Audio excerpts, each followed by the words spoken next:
নমস্কাৰ, এয়া হ'ল চিটি 18 আৰু ষ্টুডিঅ'ত মই প্ৰাঞ্জল প্ৰতিম হাজৰিকা। আৰম্ভণিতে ব্ৰেকিং নিউজ। ৰাজ্যসভা নিৰ্বাচনক লৈ তৎপৰ হৈ পৰিছে কংগ্ৰেছ। বিৰোধী দলপতি দেৱব্ৰত শইকীয়াৰে বৈঠক ৰিপুণ বৰাৰ। এআইডিএফৰ নেতৃত্বকো সাক্ষাৎ কৰিব ৰিপুণ বৰাই। কংগ্ৰেছ প্ৰাৰ্থীক জয়ী কৰাৰ অংক দেৱব্ৰত ৰিপুণৰ। জিকিব পৰাকৈ সংখ্যা আছে বুলি সাংবাদিকৰ আগত ক'লে ৰিপুণ বৰাই। ভোটক লৈ সন্দেহ আৰু আশংকা সন্দৰ্ভতো আলোচনা দুই নেতাৰ। 31 মাৰ্চত অনুষ্ঠিত হ'ব ৰাজ্যসভাৰ নিৰ্বাচন। ৰিপুণ বৰাই হ'ব কংগ্ৰেছৰ প্ৰাৰ্থী। আমি পুনৰবাৰ জনাইছোঁ, ৰাজ্যসভা নিৰ্বাচনক লৈ তৎপৰ হৈ পৰিছে এতিয়া কংগ্ৰেছ। বিৰোধী দলপতি দেৱব্ৰত শইকীয়াৰে বৈঠক ৰিপুণ বৰাৰ। এআইডিএফৰ নেতৃত্বকো সাক্ষাৎ কৰিব ৰিপুণ বৰাই। কংগ্ৰেছ প্ৰাৰ্থীক জয়ী কৰাৰ অংক চলাইছে এতিয়া দেৱব্ৰত আৰু ৰিপুণ বৰাই। জিকিব পৰাকৈ সংখ্যা আছে বুলি সাংবাদিকৰ আগত ৰিপুণ বৰাই মন্তব্য প্ৰদান কৰিছে। ভোটক লৈ সন্দেহ আৰু আশংকা সন্দৰ্ভতো আলোচনা কৰিছে দুই নেতাই। 31 মাৰ্চত অনুষ্ঠিত হ'ব ৰাজ্যসভাৰ নিৰ্বাচন। যিহেতু প্ৰাৰ্থিত্ব কোনে পাব তাক লৈ প্ৰশ্ন উত্থাপন হৈ আছিল। ইতিমধ্যে ৰিপুণ বৰাই নিজাববীয়াকৈ মনোনয়ন পত্ৰ সংগ্ৰহ কৰিছিল। কংগ্ৰেছ দলৰ তৰফৰ পৰা আন এখন মনোনয়ন পত্ৰও সংগ্ৰহ কৰা হৈছিল। কিন্তু অৱশেষত নিশ্চিত হৈছে যে ৰিপুণ বৰাই হ'ব কংগ্ৰেছৰ ৰাজ্যসভা আসনখনৰ প্ৰাৰ্থী। তেখেতে আপোনালোকৰ আগত ইতিমধ্যে প্ৰকাশ কৰিছে হোলীৰ শুভবাৰ্তা দিবলৈ আহিছিল আৰু নিশ্চিতভাৱে আগন্তুক ৰাজ্যসভা নিৰ্বাচনৰ বাবে তেখেতে আমাৰ দলৰ প্ৰাৰ্থিত্ব বিচাৰিছে। আমিও যোৱাকালি স্পষ্ট কৰিছোঁ, দলে যাকে দিব আমি ঐক্যবদ্ধভাৱে বিৰোধীৰ যিসকল সদস্য আছোঁ সকলোৱে ভোটদান কৰিম আৰু সংখ্যাগতভাৱে এখন প্ৰথম প্ৰিফাৰেন্সৰ ভোট অনুযায়ী বিৰোধীয়ে পাব লাগে। এই কথাটো শাসক পক্ষই জানে, বিৰোধী পক্ষই জানে। আৰু সুস্থ গণতন্ত্ৰ যদি সঁচাকৈয়ে ৰক্ষা কৰিব বিচাৰে শাসক পক্ষই এখন আসনত প্ৰাৰ্থিত্ব দি এখন আসনত আমাক বিজয়ী কৰাৰ বাট প্ৰশস্ত কৰিব লাগে। কিন্তু যোৱা সময়ছোৱাত বিভিন্ন ধৰণৰ ৰাজনীতি হৈ আছে আৰু সেই গতিকে তেওঁলোকে বিভিন্ন কৌশল ল'ব পাৰে। মই আগতেও কৈছিলোঁ যে কোনোবাই কাৰোবাক অসুস্থ বুলি ক'ব পাৰে, কিবা কৰিব পাৰে, বিভিন্ন ধৰণৰ অসৎ পন্থা ল'ব পাৰে। আৰু যোৱাকালি আমাৰ সংসদীয় মন্ত্ৰীয়ে তেনেকুৱা কথা কৈছে বুলি কৈছে যে তেখেতে আগতীয়াকৈ কেনেকৈ জানিব পাৰে যে কোনোবাই ভুল কৰিব বা কোনোবাৰ অসুখ হ'ব। এইবিলাকতো কিছুমান প্ৰাকৃতিক কাৰণ হ'ব পাৰে, সেই ক্ষেত্ৰত বেলেগ কথা। কিন্তু সকলো শুদ্ধমতে গ'লে আমি এখন আসনত জয়লাভ কৰিব লাগে। নহয়, আচলতে মই আজি আহিলোঁ প্ৰথম কথা CLP লিডাৰক হোলীৰ শুভেচ্ছা জনাবলৈ আহিলোঁ প্ৰথম কথা। আৰু ময়ো এগৰাকী প্ৰাৰ্থিত্বৰ প্ৰত্যাশী আৰু সেই হিচাপে তেখেতৰ পৰা মই আশীৰ্বাদ বিচাৰি আহিছোঁ। অন্য কথা আজি নাই, কাৰণ এতিয়ালৈকে আমাৰ যদিও বাহিৰত বহুত কথা ওলাই আছে, আমাৰ ফৰ্মেলি আমাৰ দলৰ হাইকমাণ্ডৰ পৰা ফৰ্মেলি এতিয়াও আমাৰ কেণ্ডিডেট ডিক্লেয়াৰ হোৱা নাই। আমি আশা কৰি আছোঁ এনি মুমেণ্ট ডিক্লেয়াৰ হ'ব পাৰে, ডিক্লেয়াৰ হোৱা নাই। সেইকাৰণে ডিক্লেয়াৰ নাই হোৱাৰ কাৰণে মই একো ক'ব নোৱাৰোঁ, প্ৰাৰ্থিত্বৰ ওপৰত মই একো ক'ব নোৱাৰোঁ। কিন্তু মই প্ৰত্যাশী যিহেতু এজন এপ্লিকেণ্ট হিচাপে মই CLP লিডাৰৰ পৰা তেখেতৰ আশীৰ্বাদ। আৰু বৰ্তমান এই সন্দৰ্ভত অধিক তথ্য দিবলৈ আমাৰ জ্যেষ্ঠ সাংবাদিক বিপুল বৰ্মন লাইভত আছে। বিপুল বৰ্মন, যিহেতু আমি বিৰোধী শিবিৰৰ কথা পাতি আছোঁ আৰু বিৰোধী তৰফৰ পৰা সকলো ধৰণৰ সৰ্বশক্তি প্ৰয়োগ কৰি আগবাঢ়ি যাব ৰাজ্যসভাৰ নিৰ্বাচনত সেই কথা কৈছে। ৰিপুণ বৰাই এতিয়াও কৈ আছে যে প্ৰাৰ্থিত্ব চূড়ান্ত হোৱা নাই বা তেনেধৰণৰ কথা। নিশ্চিত হ'বলৈ কিমান সময় লাগিব পাৰে আৰু কি তথ্য আছে আপোনাৰ লগত? চাওক, ইতিমধ্যে বৰ্তমানৰ তেওঁ সাংসদ হৈয়ে আছে ৰিপুণ বৰা আৰু তেখেতে আগন্তুক যি ৰাজ্যসভাৰ নিৰ্বাচন অনুষ্ঠিত হ'ব তাত তেখেতে কংগ্ৰেছৰ ফালৰ পৰা প্ৰাৰ্থিত্ব বিচাৰিছে। আৰু এটা কথা প্ৰাঞ্জল, আমাৰ দৰ্শক মই জনাওঁ যে যোৱাকালি সন্ধিয়া প্ৰায় 7:45 নিখিল ভাৰত কংগ্ৰেছ কমিটিৰ সভানেত্ৰী ছোনিয়া গান্ধীয়ে AIDFৰ মুৰব্বী সাংসদ বদৰুদ্দিন আজমলক টেলিফোন কৰিছিলে আৰু টেলিফোনত সমৰ্থন বিচাৰিছে আৰু AIDFক সমৰ্থন কৰাৰ সিদ্ধান্ত গ্ৰহণ কৰিছে।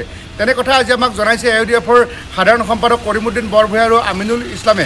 আৰু চাওক, আজি তাৰপিছতে যেতিয়া এই সিদ্ধান্ত হ'ল তাৰপিছত ৰিপুণ বৰাই আজি প্ৰথমতে বিধায়কৰ আৱাসগৃহত আহি বিৰোধী দলপতি দেৱব্ৰত শইকীয়াক সাক্ষাৎ কৰে। সেই সময়তে সৰুক্ষেত্ৰী সমষ্টিৰ যিগৰাকী বিধায়ক কংগ্ৰেছৰ তেখেতে কাৰ্যকৰী সভাপতি জাকিৰ হুছেইন চিকদাৰো উপস্থিত আছিলে। তাত সৌজন্যমূলক সাক্ষাৎ বুলি কৈছে। কিন্তু ৰিপুণ বৰাই কৈছে যে এইবাৰ একনায়কত্ববাদৰ বিৰুদ্ধে এয়া বিৰোধীৰ এক ঐক্যবদ্ধ যুঁজ। তাৰপিছতে ৰিপুণ বৰাই আহি কৰিমুদ্দিন বৰভূঞাৰ বাসগৃহত আমিনুল ইছলাম আৰু জাকিৰ হুছেইন চিকদাৰ আৰু মুজিবুৰ ৰহমান দলগাঁৱৰ MLA তাত এখন সভা অনুষ্ঠিত কৰিছিলে গতিকে 21 তাৰিখে মনোনয়ন পত্ৰ দাখিলৰ অন্তিম দিন আৰু তেওঁলোকে আশা কৰিছে যে আজি যেন 18 তাৰিখ অহা কাইলৈ প্ৰাৰ্থিত্ব ঘোষণা কৰিব আৰু তাৰপিছত 21 তাৰিখে গোটেইকেইটা বিৰোধী দল বিশেষকৈ কংগ্ৰেছ AIUDF ৰাইজৰ দল আৰু CPM এই যে তেওঁলোকৰ 42 জন বিধায়ক আছে আৰু যদি নিলম্বিত 2 বিধায়কক যোগ কৰি দিয়া যায় শশীকান্ত দাস আৰু চেয়াৰমান আলী তেনেহ'লে 44 এই গোটেইকেইগৰাকী বিধায়কে তেওঁলোকে একেলগে গৈ মনোনয়ন পত্ৰ দাখিল কৰিবৰ সিদিনাখনেই তেওঁলোকৰ জয় হ'ব বুলি জাকিৰ হুছেইন সিকদাৰে আমাক এক্সক্লুচিভ বাইট সেই সময়তে দিছিলে গতিকে 21 তাৰিখে নমিনেশ্যন দিব আৰু 31 তাৰিখে নিৰ্বাচন অনুষ্ঠিত হ'ব প্ৰাঞ্জল গতিকে এই 10টা দিন চাবলগীয়া হ'ব যে কোনোবাই আতাউৰ ৰহমান মাজাৰ ভূঞাৰ নিচিনা কোনোবা অনুপস্থিত থাকে নেকি বা কাৰণ বিভিন্ন সময়ত আমি দেখিছোঁ যে বিশ্বাসঘাতকৰ ৰাজনীতি হয় এই ৰাজ্যসভা নিৰ্বাচনৰ প্ৰাঞ্জল বিপুল বৰ্মন বিশ্বাসঘাতকৰ ৰাজনীতিৰ কথা কৈছে আৰু সেই সন্দে কিন্তু দেৱব্ৰত শইকীয়াও কৈছে কাৰোবাৰ কিবা বেমাৰ হ'ব পাৰে তেওঁলোক নাহিব পাৰে সেইটো বাৰু বেলেগ কথা বুলি কৈছে কিন্তু এটা ইংগিত যেন তেওঁলোকে পাইছে হয়তো বিৰোধীৰ তৰফৰ পৰা কোনোবাই বিশ্বাসঘাতকতা কৰিব পাৰে এই ৰাজ্যসভা নিৰ্বাচনত আশংকা আছে কাৰণ শাসকীয় পক্ষই বাৰে বাৰে কৈ আছে যে দুয়োখন আসনতেই তেওঁলোকৰ প্ৰাৰ্থী জয়ী হ'বলৈ সক্ষম হ'ব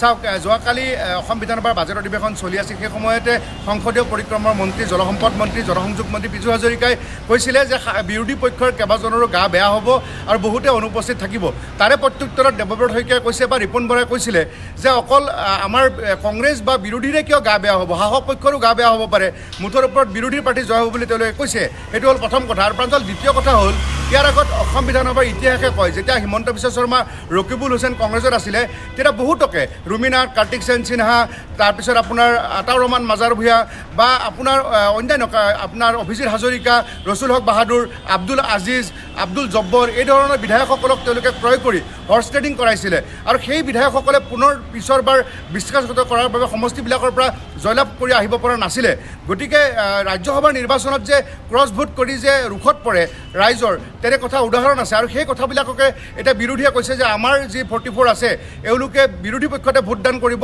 বিশ্বাসঘাতক নকৰে কাৰণ বিশ্বাসঘাতক কৰিলে ৰাজনীতি জবনিকা পৰে গতিকে চাবলগীয়া হ'ব আগন্তুক 21 তাৰিখৰ নমিনেশ্যনৰ পিছত 31 তাৰিখে যি ভোটদান অনুষ্ঠিত হয় সেই 10টা দিন অত্যন্ত গুৰুত্বপূৰ্ণ কাৰণ যোৱাবাৰ উমৰা হজলৈ গৈ নাহিলেই আতাউৰ ৰহমান মাজাৰ ভূঞা গতিকে এনেধৰণৰ কথাবোৰ যথেষ্ট গুৰুত্বপূৰ্ণ হৈ পৰে ৰাজ্যসভা নিৰ্বাচনৰ ক্ষেত্ৰত প্ৰাঞ্জল নিশ্চিতভাৱে গুৰুত্বপূৰ্ণ কথা কৈছে বিপুল বৰ্মন ধন্যবাদ জ্ঞাপন কৰিছোঁ আপোনাক আৰু যিসকলে বিশ্বাসঘাতকতা কৰে তেওঁলোকৰ ৰাজনৈতিক জীৱনৰ জবনিকা পৰে এনেধৰণৰ এটা কথা আমি প্ৰায়ে শুনিবলৈ পাই থাকোঁ কিন্তু ৰাজ্যসভা নিৰ্বাচনত তেনেধৰণৰ বিশ্বাসঘাতকৰ জন্ম হৈয়ে থাকে এইবাৰৰ ৰাজ্যসভা নিৰ্বাচনত যি দুগৰাকী প্ৰাৰ্থীৰ কথা কোৱা হৈছে দ্বিতীয়খন আসনৰ বাবে বিৰোধী প্ৰাৰ্থীৰ সংখ্যা তেওঁলোকৰ যিখিনি লাগে সেইখিনি আছে বুলি কৈছে কিন্তু তাত যদি কোনোবাই বিশ্বাসঘাতকতা নকৰে তেনেহ'লে তেওঁলোকৰ প্ৰাৰ্থীয়ে জয়লাভ কৰিবলৈ সক্ষম হ'ব কিন্তু ক'ৰবাত কিবা কাৰণত অথন্তৰ হ'বলৈও আছে কাৰণ শাসকীয় পক্ষই বাৰে বাৰে নিজৰ আত্মবিশ্বাস প্ৰকাশ কৰি আছে যে দুয়োখন আসনতে তেওঁলোকৰ প্ৰাৰ্থী জয়লাভ কৰিবলৈ সক্ষম হ'ব মুঠতে এইবাৰ অতি গুৰুত্বপূৰ্ণ হ'ব আৰু চাবলগীয়া হ'ব এই ৰাজ্যসভাৰ নিৰ্বাচন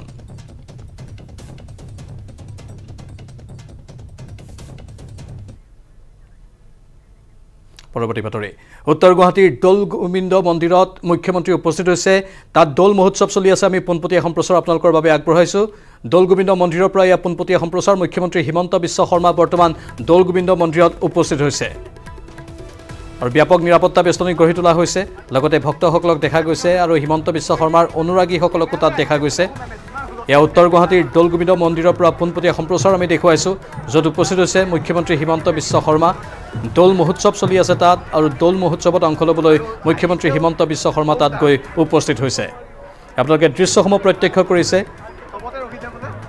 প্ৰত্যেক বছৰেই মুখ্যমন্ত্ৰী হিমন্ত বিশ্ব শৰ্মা যায় দৌল গোবিন্দ মন্দিৰত দৌল মহোৎসৱৰ সময়ত আৰু এইবাৰো ব্যতিক্ৰম হোৱা নাই আৰু পূৰ্বৰ যি আমি এক বিশেষ দৃশ্য দেখিবলৈ পাওঁ যেতিয়া মুখ্যমন্ত্ৰী হিমন্ত বিশ্ব শৰ্মা উপস্থিত হয় তেতিয়াই তেওঁৰ লগত চেলফি উঠিবলৈ বহু সংখ্যক লোকৰ সমাগম হয় আজিও তেনে এক দৃশ্য দেখা গৈছে বৰ্তমান এয়া হিমন্ত বিশ্ব শৰ্মাৰ সৈতে চেলফি উঠিছে তেওঁৰ অনুৰাগীসকলে যুৱক যুৱতী মহিলা সকলোৱে মুখ্যমন্ত্ৰীৰ সৈতে একপি চেলফি উঠা দেখিবলৈ পোৱা গৈছে দৌল গোবিন্দ মন্দিৰত আৰু ব্যাপক ভিৰ হৈছে তাত ভক্তসকলৰ সমান্তৰালভাৱে হিমন্ত বিশ্ব শৰ্মাৰ অনুৰাগীও তাত উপস্থিত হৈছেহি আৰু মুখ্যমন্ত্ৰীৰ সৈতে একপি চেলফি উঠিবলৈ সকলোৱে প্ৰয়াস চলাইছে চেষ্টা কৰিছে আৰু এই ভিৰৰ মাজত সকলোৱে আজি যিহেতু তাত দৌল মহোৎসৱ উদযাপন কৰি আছে আৰু দৌল মহোৎসৱৰ এই বৰ্ণাঢ্য কাৰ্যসূচীত সম্প্ৰীতিৰ এক বান্ধোন কটকটীয়া কৰাৰ প্ৰয়াস চলোৱা হৈছে সকলোৰে মাজত শান্তি বিয়পাই দিয়াৰ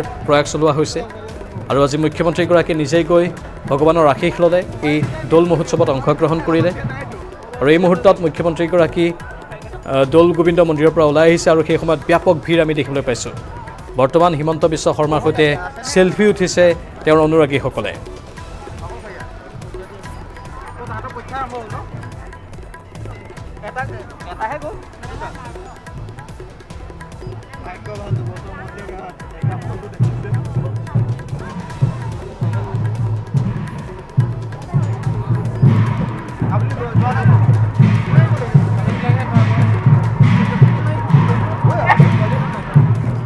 খোল তালৰ শব্দত এতিয়া মুখৰিত হৈ পৰিছে দৌল গোবিন্দ মন্দিৰৰ চৌহদ ফটো তুলিছে মুখ্যমন্ত্ৰীক আৰু যিসকলে তেওঁৰ অনুৰাগী তেওঁলোকে গৈ মুখ্যমন্ত্ৰীৰ কাষত সেলফি উঠিছেগৈ নিজৰ মোবাইলত এয়া মুখ্যমন্ত্ৰী হিমন্ত বিশ্ব শৰ্মা দৌল গোবিন্দ মন্দিৰত প্ৰত্যেক বছৰে বৰ্ণাঢ্য কাৰ্যসূচীৰে দৌল গোবিন্দ মন্দিৰত দৌল মহোৎসৱ অনুষ্ঠিত হয় এইবাৰো বিশেষ কাৰ্যসূচী লোৱা হৈছে কাৰণ এইবাৰ সকলো ভক্তগণৰ বাবে দুৱাৰ খুলি দিয়া হৈছে পূৰ্বতে বিগত দুবছৰ কোভিডৰ নীতি নিয়মৰ বাবে অনুষ্টুপীয়াকৈ এই দৌল মহোৎসৱ উদযাপন কৰা হৈছিল বহুসংখ্যক ভক্তৰ ভিৰ হ'বলৈ তাত দিয়া হোৱা নাছিল কিন্তু এইবাৰ যিহেতু কোভিড মুক্ত হৈ পৰিছে অসম সেয়েহে কোভিড মুক্ত হোৱাৰ লগে লগেই ব্যাপক ৰূপত আৰু বিস্তৃত ৰূপত এই দৌল মহোৎসৱ উদযাপন কৰা হৈছে আৰু সেয়েহে ভক্তসকলৰ মাজত এতিয়া ব্যাপক উৎসাহ উদ্দীপনা সকলোৱে এই আনন্দ উৎসৱত অংশ লৈছে আৰু ফাকুৰ ৰঙেৰে ৰঙীন হৈ পৰিছে আৰু মুখ্যমন্ত্ৰীগৰাকী উপস্থিত হোৱাৰ লগে লগে উৎসাহ উদ্দীপনা দুগুণেই বৃদ্ধি পাইছে ভক্তসকলৰ মাজত সকলোকে নমস্কাৰ জনাইছে হিমন্ত বিশ্ব শৰ্মাই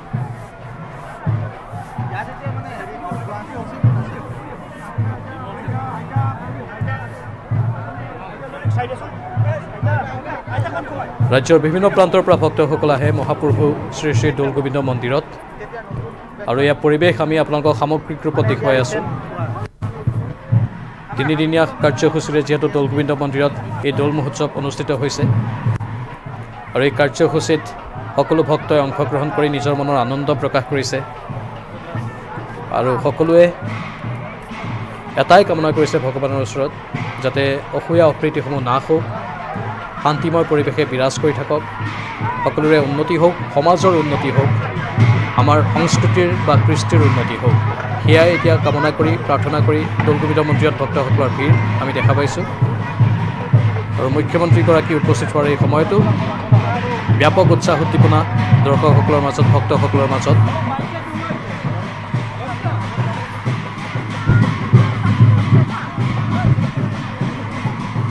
খোল তালৰ শব্দত মুখৰিত হৈ পৰিছে দৌল গোবিন্দ মন্দিৰ চৌহদ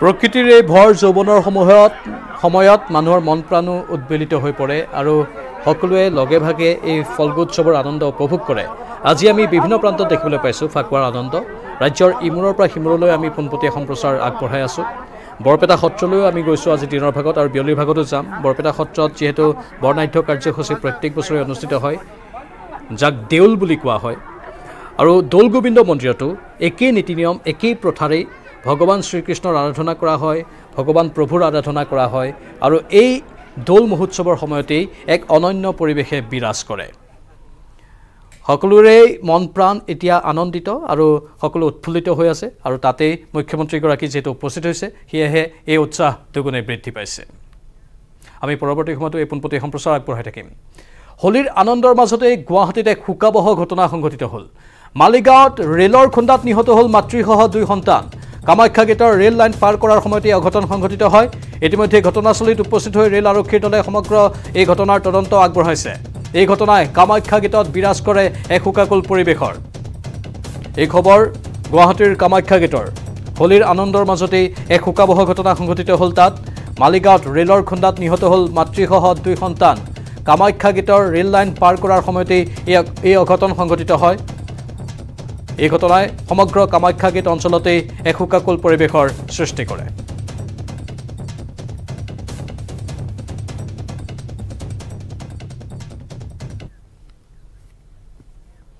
শক্তিপীঠ কামাখ্যাক লৈ ফেচবুকত অশ্লীল মন্তব্য যুৱকৰ চাও বিতুপন গগৈ নামৰ যুৱকজনৰ নিকৃষ্ট কাণ্ডক লৈ চৌদিশে এতিয়া প্ৰতিক্ৰিয়াৰ সৃষ্টি হৈছে ক্ষোভিত শক্তিপীঠ কামাখ্যাৰ বৰদেউৰী সমাজ ইতিমধ্যে যুৱকজনৰ বিৰুদ্ধে দাখিল কৰা হৈছে এজাহাৰ মা কামাখ্যাক লৈ ফেচবুকত অশালীন মন্তব্য গোলাঘাটৰ যুৱকৰ নিকৃষ্ট কাণ্ডত লজ্জিত সভ্য সমাজ ধৰ্মীয় অনুভূতিত আঘাত হানি আৰক্ষীৰ আলহী যুৱক ভদ্ৰতাৰ সীমা চেৰাই যোৱা এটা নিকৃষ্ট পোষ্ট সামাজিক মাধ্যমত দিয়া এই পোষ্টটো আমি আপোনালোকক দেখুৱাব নোৱাৰো ৰাজ্যজুৰি ক্ষোভৰ সৃষ্টি হৈছে গোলাঘাটৰ চাও বিতুপন গগৈ নামৰ যুৱকজনে দিয়া পোষ্টক লৈ সামাজিক মাধ্যম ফেচবুকত হিন্দু ধৰ্মৰ আৰাধ্য দেৱী মা কামাখ্যা সম্পৰ্কত অশালীন তথা নিকৃষ্ট মন্তব্য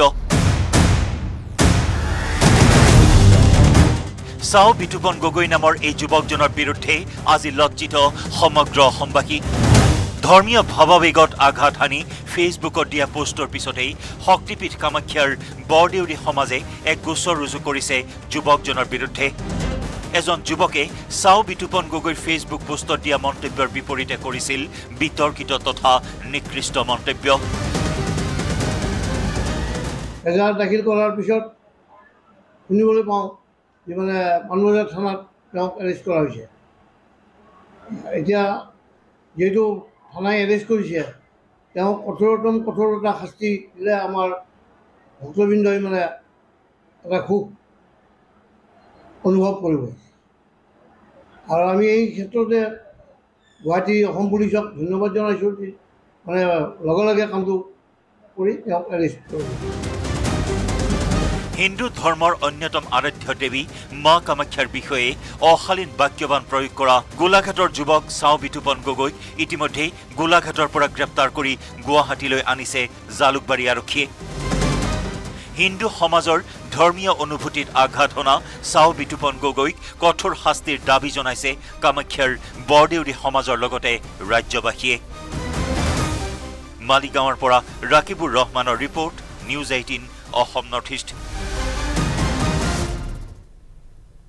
আপুনি চাই আছে চিটি 18 নগাঁৱৰ শিক্ষা খণ্ডত ব্যাপক কেলেংকাৰী সংঘটিত হৈছে চিআইডিৰ জালত পৰিছে বটদ্ৰ শিক্ষা খণ্ডৰ বিষয়া বাহাৰুল ইছলাম সংখ্যালঘু ছাত্ৰ বৃত্তিৰ লগতে বিভিন্ন দুৰ্নীতিত জড়িত সন্দেহত গ্ৰেপ্তাৰ কৰা হৈছে তেওঁক নগাঁও বিদ্যালয়সমূহৰ পৰিদৰ্শকৰ কাৰ্যালয়ৰ 2 কৰ্মচাৰীকো গ্ৰেপ্তাৰৰ সম্ভাৱনা আছে সংখ্যালঘু ছাত্ৰ বৃত্তিৰ নামত নগাঁও শিক্ষা বিভাগত চলিছিল দুৰ্নীতি সংখ্যালঘু ছাত্ৰ বৃত্তিৰ নামত শিক্ষা বিভাগত ব্যাপক দুৰ্নীতি সংঘটিত হোৱাৰ পাছতেই বহুতে এই সন্দৰ্ভত সঠিক তদন্ত আগবঢ়োৱাৰ কথা উল্লেখ কৰিছিল আৰু অৱশেষত এজনক কৰায়ত্ব কৰা হৈছে আন 2জন কৰ্মচাৰীকো গ্ৰেপ্তাৰৰ সম্ভাৱনা আছে নগাঁৱৰ শিক্ষা খণ্ডত হোৱা ব্যাপক কেলেংকাৰীৰ খবৰ আমি জনাইছোঁ চিআইডিৰ জালত পৰিছে বটদ্ৰ শিক্ষা খণ্ডৰ বিষয়া বাহাৰুল ইছলাম সংখ্যালঘু ছাত্ৰ বৃত্তিৰ লগতে বিভিন্ন দুৰ্নীতিত জড়িত সন্দেহতেই বাহাৰুল ইছলামক গ্ৰেপ্তাৰ কৰা হৈছে নগাঁও বিদ্যালয়সমূহৰ পৰিদৰ্শকৰ কাৰ্যালয়ৰ 2 কৰ্মচাৰীকো এতিয়া গ্ৰেপ্তাৰৰ পূৰ্ণ সম্ভাৱনা আছে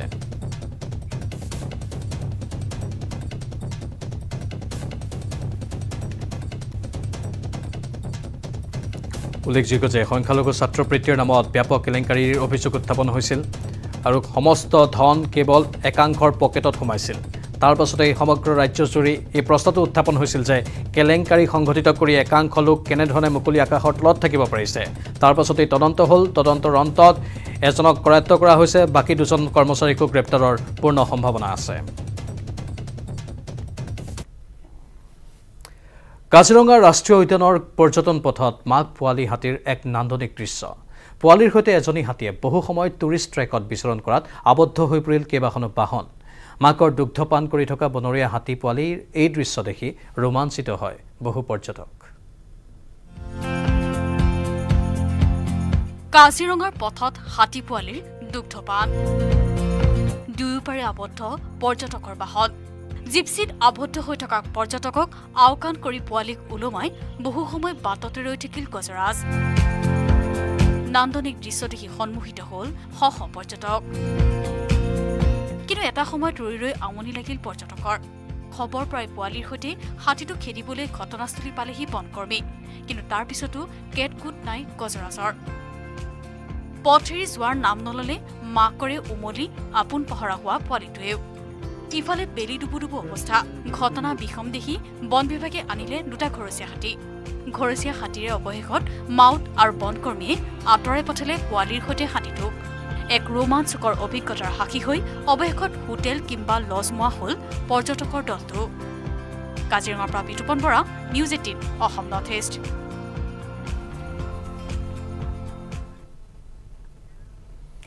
দৌল মহোৎসৱক লৈ উখল মাখল ৰঙিয়া অনুষ্ঠিত হ'ল কংস দাহন কাৰ্যসূচী।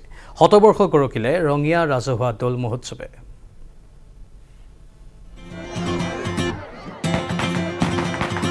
দৌলোৎসৱৰ দিনা দাহন কৰা হ'ল 18 ফুট উচ্চতাৰ কংসৰ মূৰ্তি।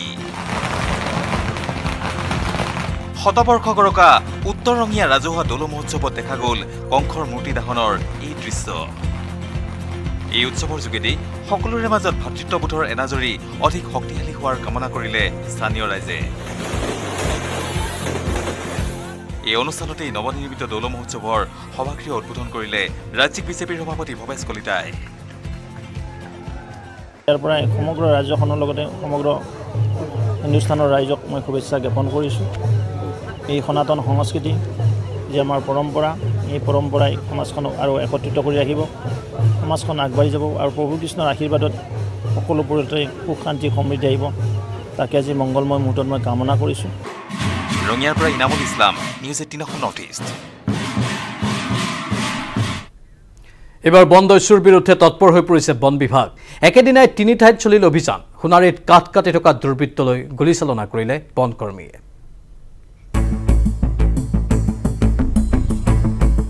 জোৰপুৰি হাত পোৱাৰ পিছত তৎপৰ বন বিভাগ। একেদিনাই 3 ঠাইত অভিযান। সোণাৰীত গুলীচালনা। কাজিৰঙা দবকাত লাখ লাখ টকাৰ কাঠ জব্দ। বন বিভাগ তৎপৰ হোৱাৰ সময়তেই দুৰ্বৃত্তই জ্বলাই দিলে বালিপৰা বনাঞ্চল। বৃহস্পতিবাৰে নিশা বনাঞ্চলখনৰ 10 ঠাইত লগোৱা জুইত জাহ গ'ল লাখ লাখ টকা মূল্যৰ শাল আৰু চেগুন গছ। জুইৰ লেলিহান শিখাই সমগ্ৰ বনাঞ্চলখন চানি ধৰাৰ পিছত সাৰ পালে প্ৰশাসনৰ লগতে বন বিভাগে। বহু সময় যুঁজাৰ পিছত অগ্নি নিৰ্বাপক বাহিনীয়ে নুমুৱালে জুই। মূল্যৱান কাঠ সৰবৰাহৰ উদ্দেশ্যৰে বাট মুকলাবৰ বাবে দুৰ্বৃত্তই বনাঞ্চলখনত জুই লগোৱাৰ সন্দেহ কৰিছে বন বিভাগে। আজি আকৌ জ্বলাইছে। এই মানে বিগত সপ্তাহটোত মানে প্ৰায় সদায় দিনটোত 2-3বাৰকৈ তেনেকৈ জ্বলাই আছে কোনোবা দুষ্কৃতিকাৰীয়ে। আমি মিলি মানে দিনে নিশাই জুই নিৰ্বাপনৰ চেষ্টা কৰি আছোঁ। মাজে মাজে আমি জুই নুমুৱাওঁ। আমি যোৱাৰ পিছতে আকৌ পুনৰ অগ্নিসংযোগ কৰে কোনো দুষ্কৃতিকাৰীয়ে। আজিও দিনটোত এতিয়ালৈকে 3-4বাৰ হ'ল। সোণাৰীত কাঠ কাটি থকা দুৰ্বৃত্তলৈ বন বিভাগৰ গুলী। 3 ঠাই গুলী ফুটাৰ পিছতে জোৰে মেচিন ততে এৰি পলাল বন মাফিয়াৰ দল।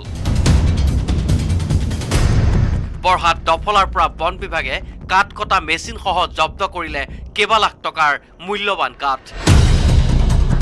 কাজিৰঙা ৰাষ্ট্ৰীয় উদ্যানৰ পৰাও বন বিভাগে জব্দ কৰিলে লক্ষাধিক টকা মূল্যৰ চেগুন কাঠ।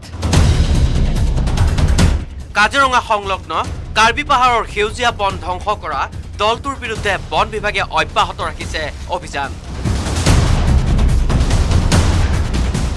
গেলেকীৰ এঘৰ বাসিন্দা, তেওঁৰ ঘৰত অলপমান কাঠ জমা কৰি ৰাখিছিলে। ঠিক সেইতে আমি তাত গ'লোঁ আৰু আমি গৈ পাই দেখিলোঁ বহুতখিনি কাঠ তাত আছিলে।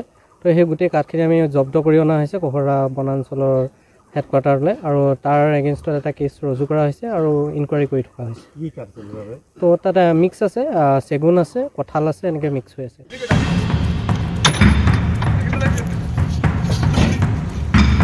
দবকাৰ হাতীখোলাটো অভিযান চলাই কাঠফলা মিল আৰু মেচিনসহ বন বিভাগে জব্দ কৰিলে বহু লাখ টকাৰ চোৰাং কাঠ। জেনেৰেটৰটো পাইছোঁ, মটৰ পাইছোঁ, পানী তোলা মটৰ আৰু ঠেলা এখন পাইছোঁ আৰু লগতে অন্যান্য কৰদ চৰত কিবা কিবি পাইছোঁ। কাটা চাবুল আৰু কাঠখিনি ৰাতি হোৱাৰ কাৰণে আমি আনিব পৰা নাই কাঠখিনি পৰৱৰ্তী পৰ্যায়ত আমি ব্যৱস্থা ল'ম এখনৰ পিছত আন এখন বনাঞ্চল নিশ্চিন্ন হোৱাৰ পিছত হঠাৎ সষ্টম হোৱা বন বিভাগে তৎপৰতা অব্যাহত ৰাখিব বুলি আশা কৰিছে ৰাজ্যবাসীয়ে bureau report news 18 Assam north east আৰু বাতৰিত পুনৰ সময় হৈছে চমু বাণিজ্যিক বিৰতিৰ